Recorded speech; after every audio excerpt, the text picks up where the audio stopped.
Assalamualaikum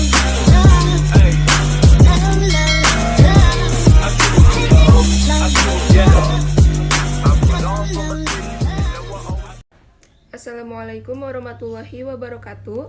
Salam sejahtera bagi kita semua. Yang terhormat Ibu Andarini Rani Probowati STM Hum selaku dosen pembimbing mata kuliah Teknologi Informasi dan Komunikasi serta rekan-rekan mahasiswa yang selalu berbahagia.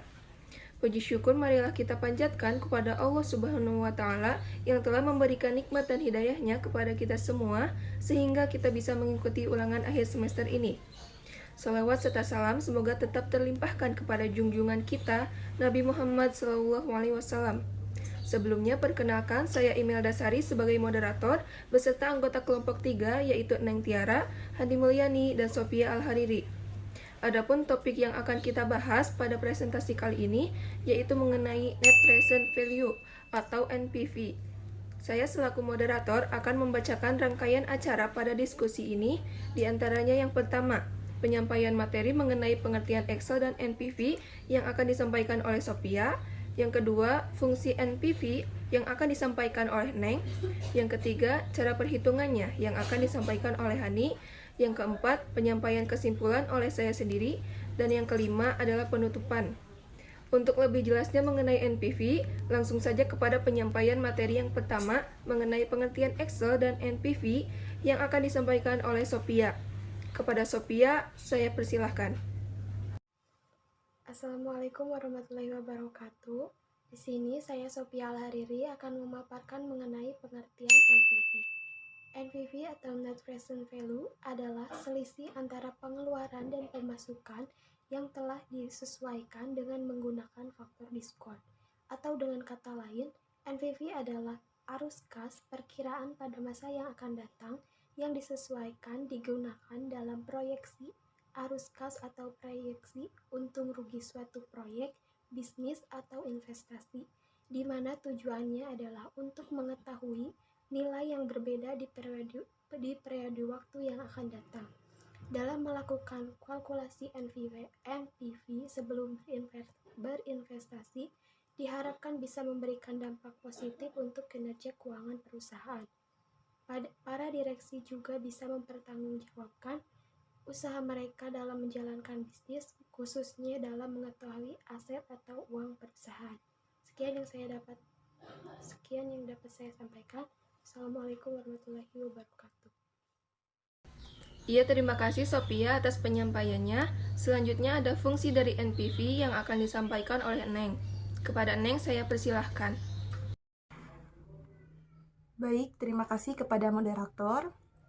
Di sini saya akan memaparkan terkait fungsi NPV yaitu Net Present Value.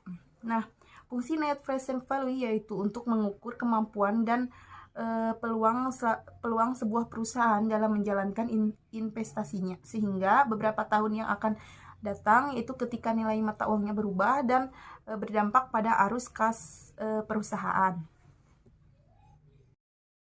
Nah, dengan begitu NPV dapat digunakan oleh perusahaan untuk memproyeksikan investasi yang dijalankan di masa depan. Nah, perusahaan itu bisa memproyeksikan apakah investasi tersebut untung atau rugi. Nah, hal lain juga bisa diukur adalah seberapa besar keuntungan margin dari investasi tersebut.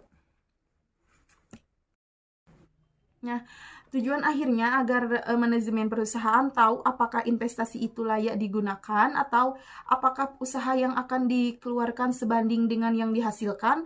Nah, hal ini yang dapat dilakukan agar perusahaan bisa menerapkan budget manajemen yang efektif dalam menjalankan usahanya.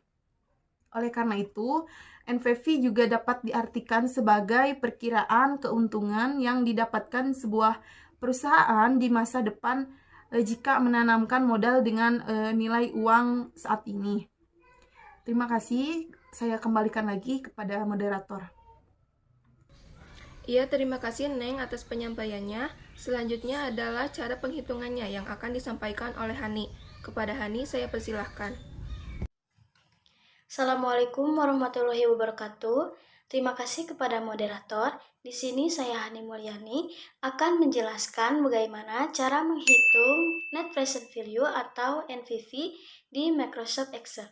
Langsung saja kita ke tutorialnya. Baik, di sini saya sudah menyiapkan tabel untuk menghitung Net Present Value atau NPV.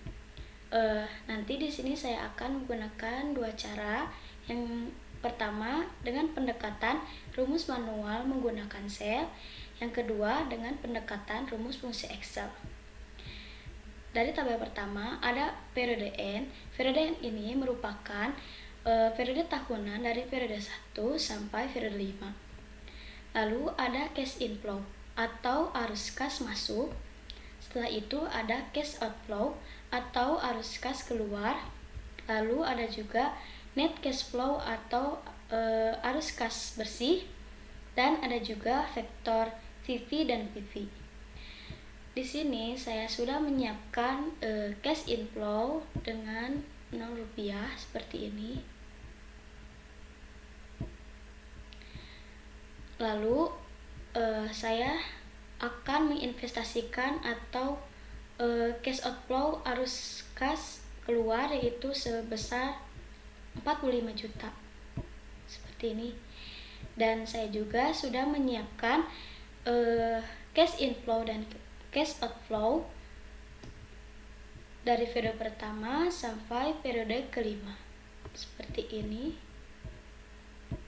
Nah, jika sudah, saya akan menghitung net cash flow dengan cara sama dengan klik cash inflow lalu kurang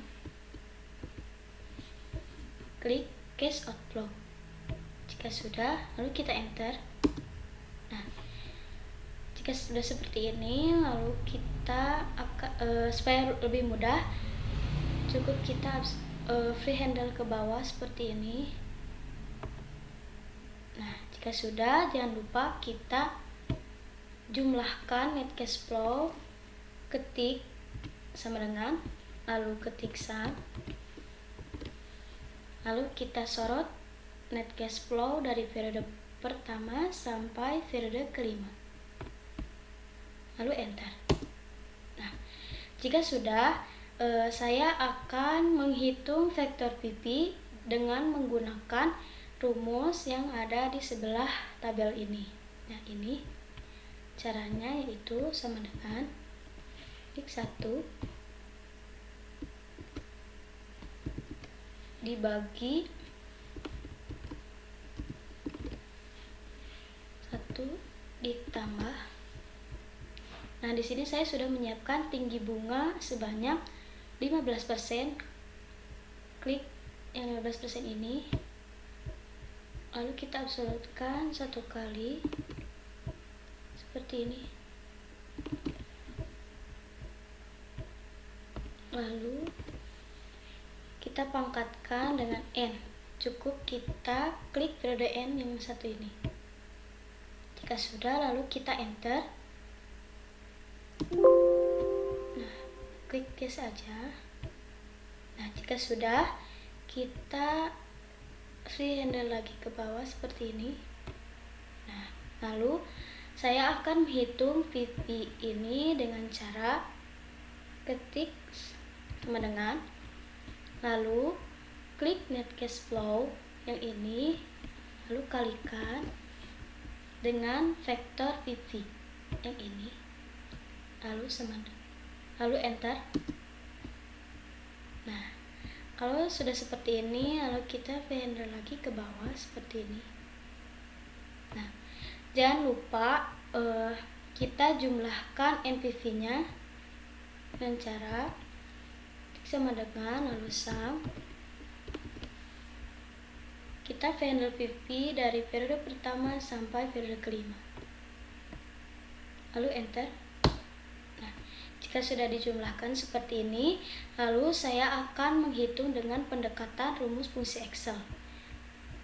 Kita klik di sini. Itu caranya, klik sama dengan, lalu ketik NPV,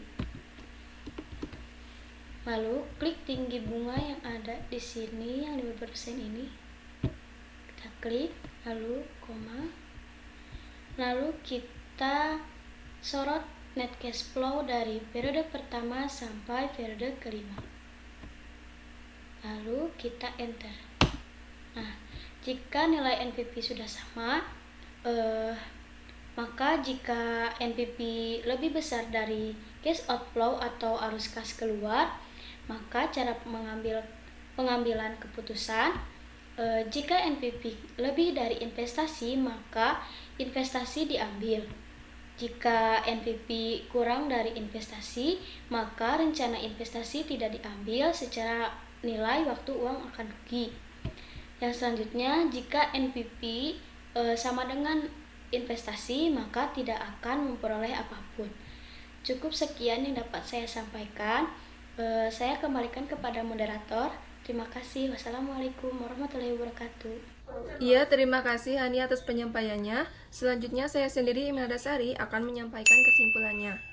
Kesimpulannya yaitu net present value adalah selisih antara pengeluaran dan pemasukan yang telah disesuaikan dengan menggunakan social opportunity cost of capital sebagai faktor diskon.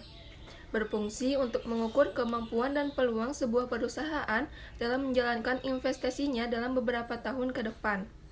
NPV mempunyai dua tahapan, yaitu yang pertama menghitung present value atau PV, dan yang kedua menjumlahkan masing-masing PV total keuntungan dan PV total pengeluaran. Mungkin dicukupkan saja untuk kesimpulannya. Selanjutnya adalah penutupan. Tidak terasa kita sudah sampai di penghujung acara. Saya selaku moderator mengucapkan terima kasih kepada kelompok 3 yang telah menyampaikan hasil diskusinya, dan teman-teman mahasiswa yang telah ikut berpartisipasi. Semoga apa yang disampaikan bermanfaat bagi kita semuanya. Apabila dalam penyampaian terdapat salah kata dan kekurangan, saya selaku moderator meminta maaf yang sebesar-besarnya. Akhir kata, wassalamualaikum warahmatullahi wabarakatuh.